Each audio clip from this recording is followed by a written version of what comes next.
pag naboot na yung installer ng Linux, Bayanihan version 5, ang unang mag-a-appear sa screen ay ang mga option na ito. Excuse me po, para saan po yung graphical install? Yung graphical install, when you choose this option from the word graphical, yung environment ng installation is more on graphics. At talagang mapifeel mo ang environment ng Linux Bayanihan version 5 sa process ng installation. Para saan naman po yung text mode install? Yung text mode install naman, unlike graphical install, when you choose text mode, it is more on text and no trace of graphical things on the screen. Para saan po yung advanced option? Yung advanced option, when you enter this one, it will lead you into more options to choose. Ano po yung function ng bawat option na yan? Yung function ng expert install, kapag pinili mo tong option na ito, the environment would select to the text mode. Pero mas maraming magiging options sa expert install. Yung rescue mode, ito yung installer na magiging savior mo kapag meron ka ng dating operating system na hindi Bayanihan ng computer na nakorap, ito naman yung magre-recover. Yung graphical expert install, katulad din ito ng graphical installation, magkakaroon lang na mas maraming option. Graphical rescue mode, it is the same with the rescue mode. The only difference is the environment. This option is more on graphics. Test physical, this is the utility to the use of memory of Bayanihan. Ngayon, babalik tayo sa pinaka main option.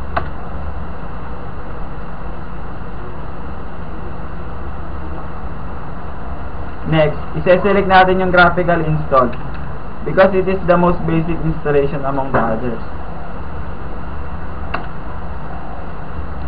It is loading already.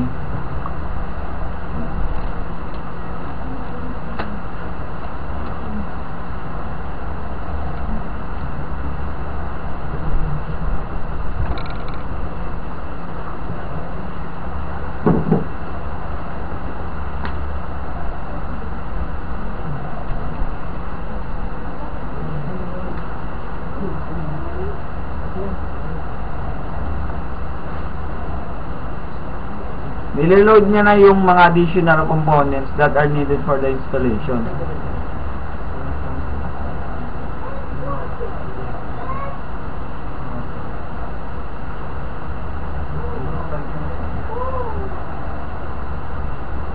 This time, it is detecting our network hardware devices. Ngayon, kinoconfigure niya na yung network.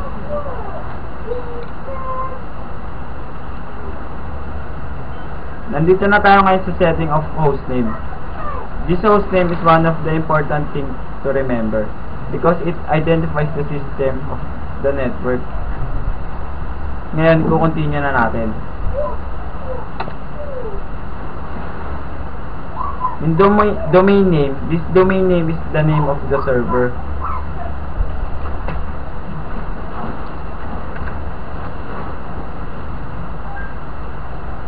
Dahil wala naman tayong domain server, i-continue na lang natin.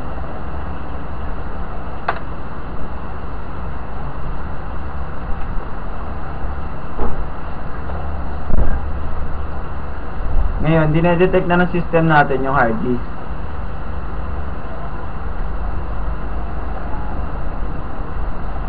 Ngayon, niloload naman nito yung partitioner.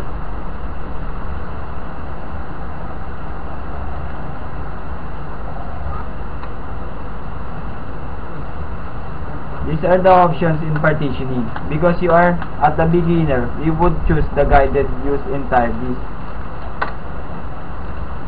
The only option that you would find is the only one. Because our hard disk is only one. This time, the choices will appear. If you want to put all your operating system in one partition, only using the maximum space of hard disk, because it is recommended for a new user. Ngayon, i-continue na natin.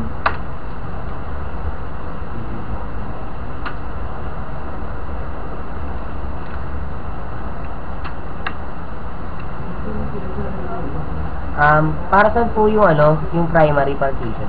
Yung primary, this is the partition that is cannot be divided. Para saan po yung logical? In logical naman, unlike primary, this is the partition that can be divided. Para sa butong ext3 na yun.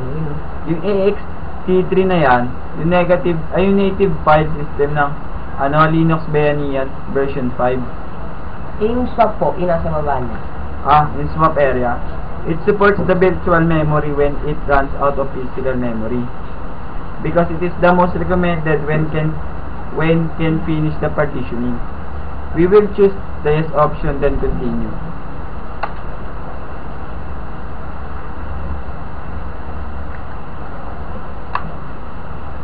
Ngayon, ilalagay natin sa yes yan. Kasi yung mga pagbabagong ginawa natin sa system, isa-save natin sa yes, sa disk. Kaya, pindutin yung yes, then continue tayo.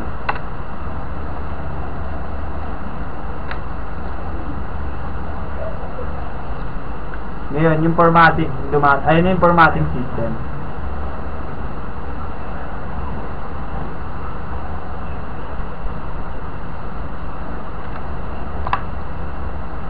Ngayon, nandito na tayo sa root password. Root password, it serves as the password of your administrator for it to be protected securely. Ngayon, ang ilalagay natin password, Albina.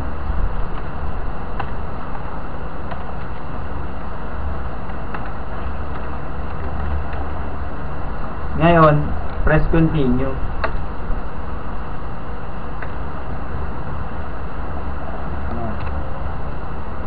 Ngayon, sa portion na to, dito mo makita yung whole name ng user. Ang ilalagay natin, Albina Magalpok.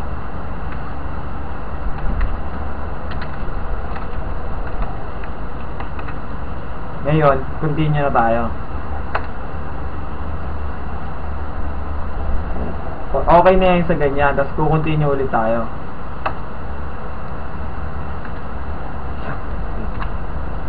Ngayon, nandito tayo sa password.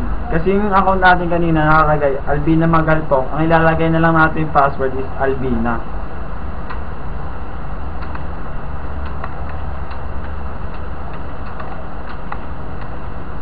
And then, continue.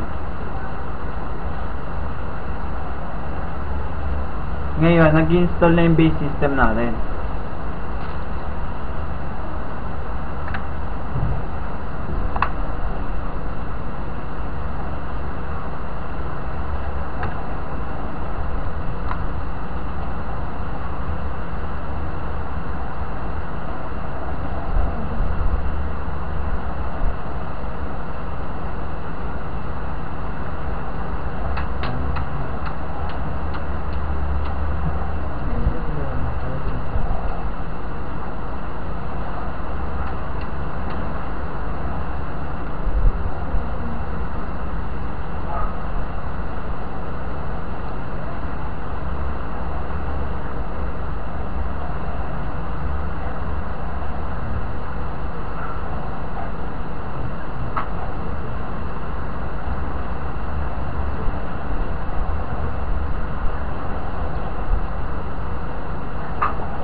Ngayon, i-install naman natin lahat ng software na kailangan sa operating system.